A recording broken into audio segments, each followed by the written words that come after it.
In today's video, I'm going to teach you how to enable barcode in Zoho Inventory. By the end, you'll know how to turn on the barcode feature and generate barcodes for your items, so your products are easier to track, pick, and sell. First, let's activate the barcode feature. Open Zoho Inventory and head to Settings. From there, go to Customization and then select PDF Templates. Look for item barcodes in this section. This is where Zoho keeps the controls for showing barcodes on your PDF documents and item layouts.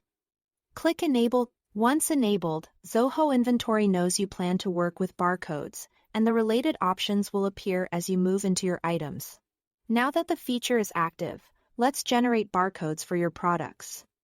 Go to the Items module. Open any item you want to barcode. In the Items page, click the menu button and choose Generate Barcode. This opens the barcode setup for that specific item. You'll be asked which field you want to encode into the barcode. Choose what makes the most sense for your workflow. Many businesses use the SKU because it tends to be short, consistent, and unique. If your team relies on the item name, that works too, although longer names can make barcodes wider. Serial number is a great choice for serialized items that need one-to-one tracking.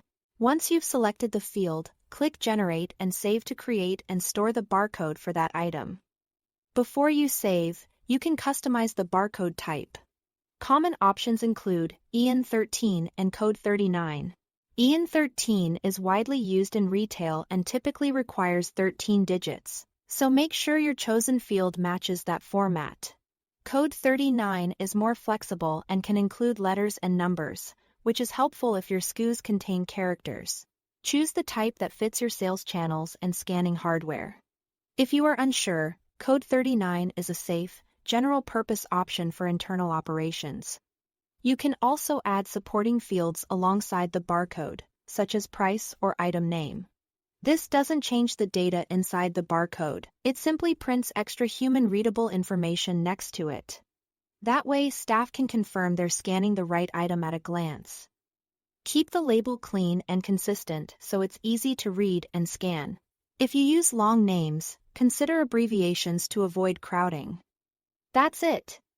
Thanks for watching.